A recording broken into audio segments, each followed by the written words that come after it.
Vogue, you're on tour with the other half. I am, yep. Now, you've two other halves. I do. You've Spencer and Joanne. Yeah. Who are you out with this time round? Well, I'm still out with Joanne, that's still going on, and I'm out with Spencer now, and we're just about to release dates for an Irish tour. Okay. Which is exciting, yeah, on tour. There's a little saying, which I broke, you never get your honey where you get your money. Yeah. What's it like working with the other half? Do you know what? I have to say, he's tough work. He is, he's definitely... I feel like Joanne's slightly easier, but it's, like, we actually really like spending time with each other, luckily, because we're married. But I'm one of those people that I never like to be alone, so poor Joanne kind of likes her own company, but I've made sure that we all share a dressing room now, and Spenny just has to be there anyway. He's no choice. So we have a good laugh. You're living in Chelsea? I am, yeah. Yes. Fancy. Fancy? Yeah. I mean, anybody in the... I mean, I used... You used to be in film, you know, or did you call it Chelsea? Well, I called it Chelsea. All right, yeah. I'm kind of in Chelsea. Yeah. We're the same. I'm not really. It's quite nice, I isn't lived it? in Leighton. I was in Dalston. Yeah. That's because you were cool, though. It's cool to be in Dalston. It is. So whenever you went over there, Yeah. Did they think you were posher than them?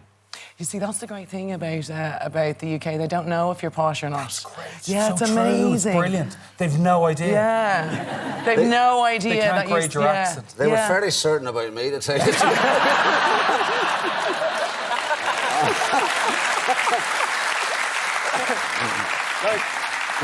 I thought the rose in your arse would have distracted them, to be honest. I mean, I remember whenever I went to introduce myself to the neighbours, and they genuinely thought I was giving them a quote for tarmac. And there was that. And do you still call it dinner, or have you moved on to supper? No, still dinner. Still I dinner. still use press. Like, I try and get my kids to sound slightly more Irish, but they're just so posh now, just like Spenny. So I might do a Cillian Murphy and move home, and then I'll go back to being Irish. You haven't changed, though.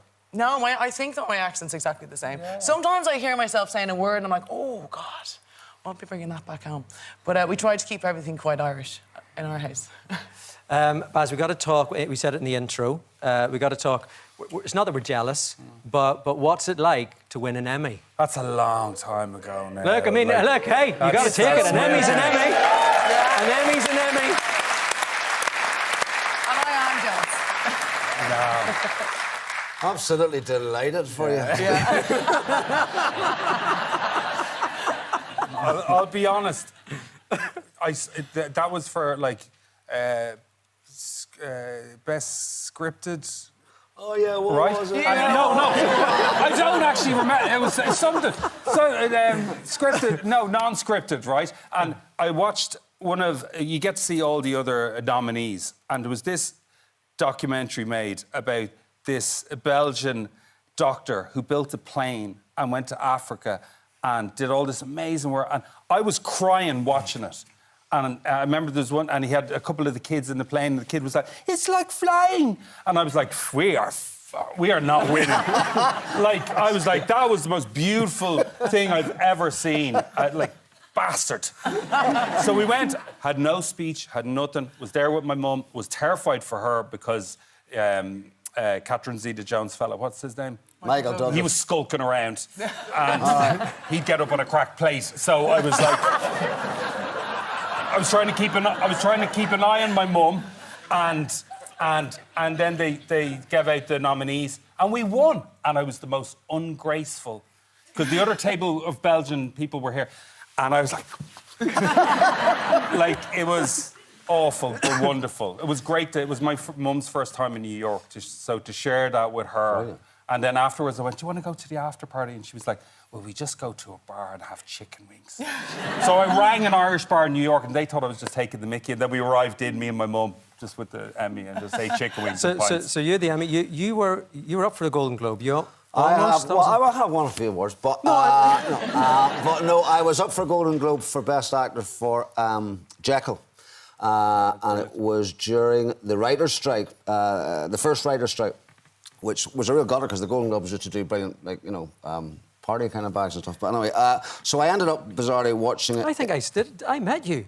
I met you at the after party of one of those. Did you? I know that was at that was later on. That was a few years later. Yeah. That was when I was there for The Missing. I was just trying to let them know. I was just trying to let them know you twice. Yeah, exactly.